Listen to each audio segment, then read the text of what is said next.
दोस्तों, मैं आपको सुना रहा हूँ अपनी मंडली की सदस्य अनु सिंह चौधरी की लिखी कहानी कुछ यूं हुआ था प्यार पार्ट 2।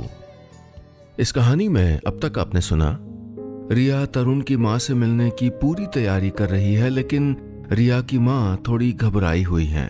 अब आगे। दिन भर के काम निपटाने के बाद रिया तरुण के भेजे हुए पते पर गुड़गांव पहुंच गई। रिया ने सोच रखा था कि प्रोग्राम खत्म होने के बाद वो तरुण से कहेगी कि उसे घर तक छोड़ दे, फिर साथ में एक और घंटा एक्स्ट्रा मिल जाएगा।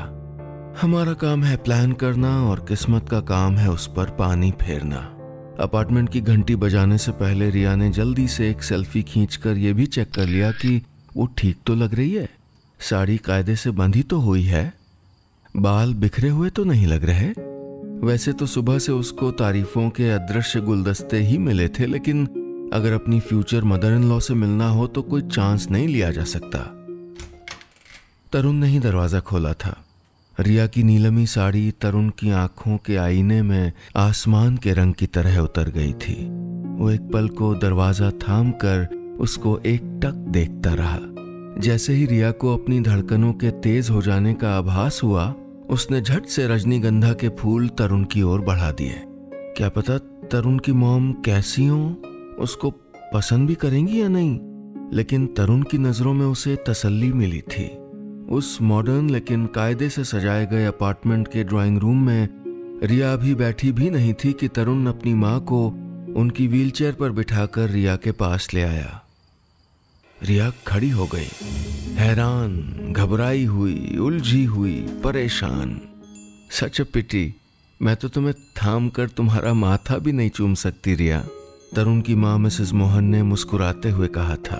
उनका पूरा शरीर जरूर बेजान हो गया था, लेकिन आंखों और चेहरे में बहुत सारा लाइफ फोर्स था, बहुत एनर्जी थी। तरुण, रिया चाय पीती है ना?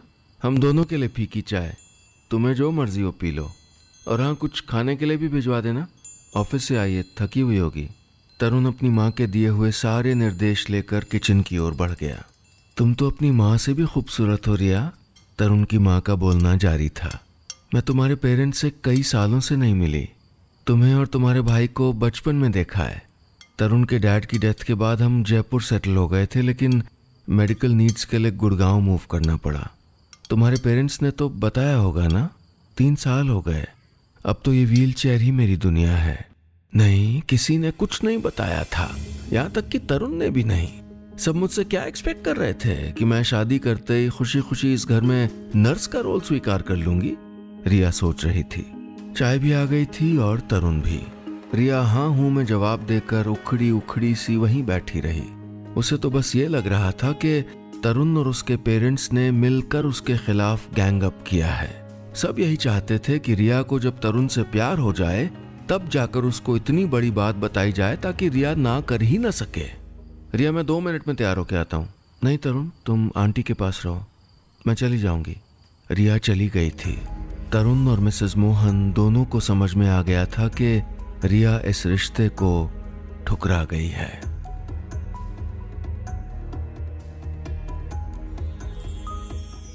तारीफ करें, शिकायत करें, लेकिन अधिकार से बताइएगा कि हमारी कहानियां आपको कैसी लग रही हैं। और हाँ, रोज ऐसी ही रोचक कहानियां सुनने के लिए सुनिए यादों का idiot box with Nilesh Mishra season 5 सिर्फ बिग FM पर।